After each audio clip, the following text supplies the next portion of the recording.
Pak Iwan, tadi Anda sempat katakan kalau pengusaha ini bersikap wait and see begitu.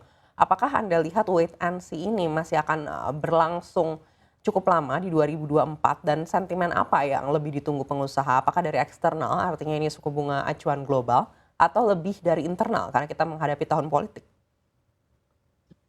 Ya, kita harap sebenarnya ya kalau dari sisi dalam negeri situasi politiknya aman gitu ya, tahun depan itu kita tentu punya harapan yang lebih baik daripada tahun ini. Dan yang kedua, harapannya juga dari situasi global itu juga lebih baik dari tahun ini ya. Katakan perang sudah mulai surut, ketegangan di Eropa juga berkurang. Nah, kemudian juga harapan lain tentu ekonomi di Amerika bisa tumbuh lebih baik, masalah-masalah yang berkaitan dengan perbankan dan lain-lain itu bisa diselesaikan gitu ya. Demikian pula dengan Cina ya, yang Cina pada bulan-bulan terakhir ini sudah menunjukkan perbaikan. Jadi kalau kemudian Amerika, Cina ini mengalami perbaikan dari sisi ekonomi, ya tentu pengaruhnya kepada Eropa dan kepada global secara keseluruhannya. Jadi sebenarnya tahun 2024 itu kita masih punya harapan akan lebih baik dari tahun ini gitu. Nah, tahun ini itu akhir-akhir tahun ini juga tadinya kita mengharapkan sudah ada tanda-tanda yang lebih baik gitu ya. Dan ini merupakan fondasi kita untuk memasuki tahun 2024. Baik, apakah Anda lihat di kuartal kedua 2024 ini pengusaha sudah bisa lebih agresif lagi berekspansi? 2024 ya maksudnya tahun depan? Ya betul. Ya, kita berharap seperti itu ya. Kuartal kedua 2024 itu sudah lebih menjanjikan lah sehingga kita bisa melangkah lebih baik lagi. Tetapi lagi-lagi itu juga tergantung dari kebijakan yang nanti akan diambil ya, terutama pemerintahan baru. Kita ini belum tahu bagaimana arahnya ya, karena sampai sekarang diskusi mengenai ekonomi ya, khususnya mau bagaimana strategi mereka yang disampaikan oleh para calon wakil presiden ini kan belum nampak begitu jelas ya. Ya semuanya positif-positif, tetapi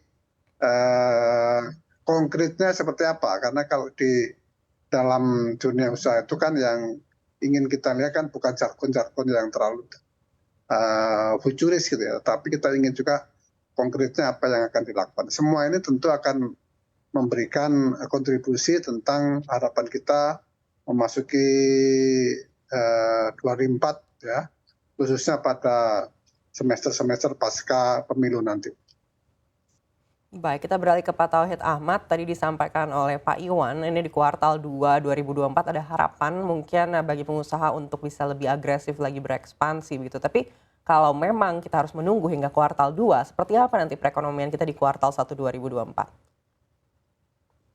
Ya, memang sebenarnya memang agak perubahan memang di kuartal 2 ya, bahkan semester 2 2024. Nah, faktor global memang disebabkan oleh ada kecenderungan ya, karena The Fed tampaknya di kuartal kedua tidak lagi menaikkan, bahkan ini berimplikasi Bank Indonesia juga kemungkinan di kuartal kedua atau semester 2 2024 itu akan mulai menurunkan suku bunga BI 7 days repo rate. Nah, tentu saja ini berimplikasi yang cukup baik bagi penurunan suku bunga pinjaman modal kerja maupun investasi begitu. Saya kira memang terjadi perubahannya memang di kuartal ketiga atau kuartal 4. Kuartal 1 tampaknya masih tertahan. Karena apa? Karena kalau kita lihat ya sekarang laju kredit itu juga masih terbatas sekitar 8-9%, yang nomornya 11-12. Nah, ini yang kemudian memang kalau nanti BI rate-nya kemudian diturunkan, saya kira pengaruh signifikan di kuartal 3 atau kuartal 4 2024. Jadi intinya bahwa ya kalau kita lihat sebenarnya perbaikan terjadi, tapi kalau kita lihat dari sisi ekonomi secara umum tampaknya kondisinya nggak jauh berbeda dengan 2023 ya.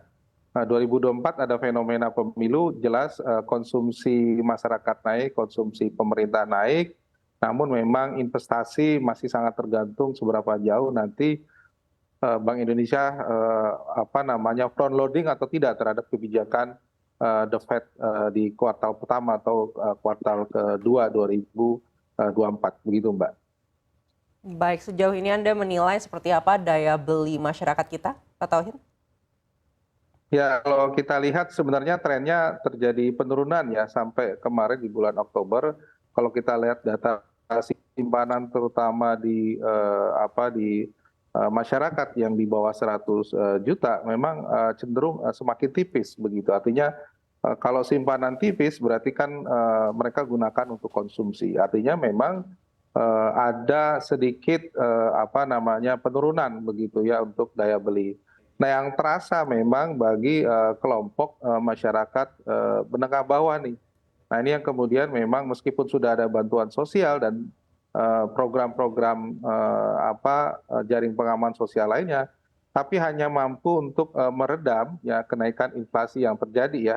Terutama kalau kita lihat kemarin sempat beras begitu, sekarang cabai dan sebagainya. Jadi bantuan sosial hanya untuk mempertahankan inflasi, tapi tidak bisa meningkatkan daya beli secara signifikan begitu. Nah, ini yang saya kira memang mulai agak pulih saya kira di kuartal kedua atau 3 2024 untuk daya beli. Kalau lihat polanya seperti itu. Nah, mudah-mudahan memang pemilu memberikan efek positif bagi daya beli kita di tahun depan begitu, Mbak.